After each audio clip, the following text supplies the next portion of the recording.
మొదటగా అరుణాచల కొండకు అద్భుతమైన పాజిటివ్ ఎనర్జీ, ఒక ప్రత్యేకమైన అయస్కాంత క్షేత్రం ఉందని నమ్ముతారు. చెప్పులు లేకుండా నేరుగా నేల మీద నడిచినప్పుడు మన పాదాలు భూమితో అనుసంధానమవుతాయి. దీన్నే ఆధునిక పరిభాషలో ఎర్తింగు లేదా గ్రౌండింగ్ అంటున్నారు. దీనివల్ల మన శరీరంలోని ఎలక్ట్రికల్ బ్యాలెన్స్ సరి అవుతుంది. కొండ యొక్క అయస్కాంత శక్తి మన శరీరంలోని శక్తి కేంద్రాలైన చక్రాలను ఉత్తేజపరిచి ఒత్తిడిని తగ్గిస్తుందని చెప్తారు. ఇక రెండవది 14 కిలోమీటర్లు సుదీర్ఘ నడక. ఇది ఒక రకమైన శరీరానికి వ్యాయామం లాంటిది. ఇలా నడవడం వల్ల మన మెదడులో ఫీల్ గుడ్ హార్మోన్లైన ఎండార్ఫిన్లు విడుదలవుతాయి.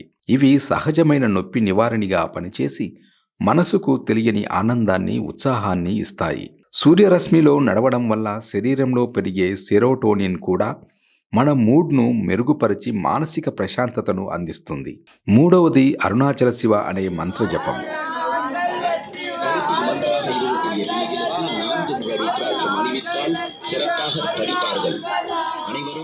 ఈ మంత్రాన్ని ఒక లయ ప్రకారం జపించడం కూడా ఒక రకమైన ధ్యానమే. ఆ జపం నుంచి పుట్టే ధ్వని తరంగాలు మన మెదడులో ఆల్ఫా తరంగాలను పెంచి మనసును ప్రశాంతమైన ధ్యాన స్థితికి తీసుకువెళ్తాయి.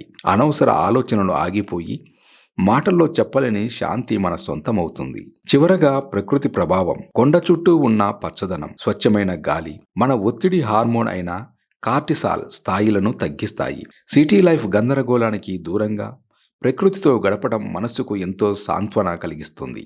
అంటే ఇక్కడ జరుగుతున్నది కేవలం ఒక ఆధ్యాత్మిక యాత్ర కాదు. ఇది మన శరీరము, మనసు, ఆత్మపై ఒకేసారి పనిచేసే ఒక సంపూర్ణ చికిత్స లాంటిది. భక్తికి విజ్ఞానం కూడా తోడైనప్పుడు కలిగే అనుభూతి మాటలకు అందనిది.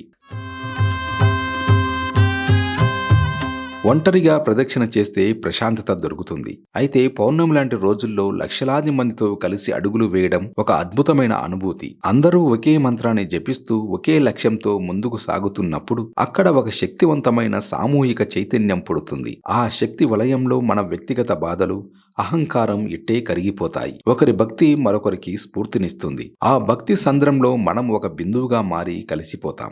ఆ ఏకత్వపు అనుభూతే మనల్ని భావోద్వేగాల శిఖరాలకు చేరుస్తుంది. గిరి ప్రదక్షిణ ప్రాముఖ్యాన్ని ప్రపంచానికి చాటి చెప్పిన వారిలో భగవాన్ రమణ మహర్షి ముఖ్యుడు. ఆయన తరచూ గిరి ప్రదక్షిణ చేసేవారు. అరుణాచలాన్ని స్మరిస్తే చాలు ముక్తి లభిస్తుందని ఆయనే అనేవారు. గిరి ప్రదక్షిణ చేస్తూ సంచార సమాధి స్థితిని, అంటే నడుస్తూనే ధ్యానంలోకి వెళ్లే స్థితిని పొందవచ్చని చెప్పారు. ఈ ప్రయాణం మన అహంకారాన్ని కరిగించి మన అసలు స్వరూపాన్ని మనకు తెలుసుకోవడానికి సహాయపడుతుందని రమణులు బోధించారు. ప్రదక్షిణ చివరి అంకానికి చేరుకునేసరికి 14 కిలోమీటర్ల నడకతో శరీరం అలసిపోతుంది. కానీ మనసు మాత్రం ఎన్నడూ లేనంత తేలికగా, నిశ్చలంగా మారిపోతుంది. అప్పుడు అర్థమవుతుంది, మన కళ్ళ నుంచి జారే నీళ్లకు ఒక కారణం ఉందని. ఆ కన్నీళ్లు చెప్పుల్లేని కాళ్లకు తగిలిన రాళ్ల బాధలోంచి వచ్చినవి కావు. ఆ కన్నీళ్లు ఈ పవిత్ర కొండను చుట్టగలిగాను అన్న సంతృప్తిలోంచి వచ్చినవి. ఆ కన్నీళ్లు జన్మల పాపాలు కడిగేసుకున్నాను అన్న ఉపశమనంలోంచి జారినవి.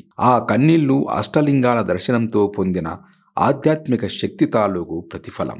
ఆ కన్నీళ్లు కొండ అయస్కాంత శక్తి, మంత్రజపం, సుదీర్ఘ నడక వల్ల మనసులో, శరీరంలో కలిగిన మార్పుకు ప్రతిరూపం.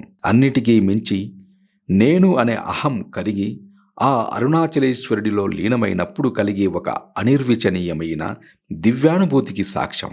ఆ కన్నీళ్లు దుఃఖానివి కావు, అవి ఆనంద బాష్పాలు.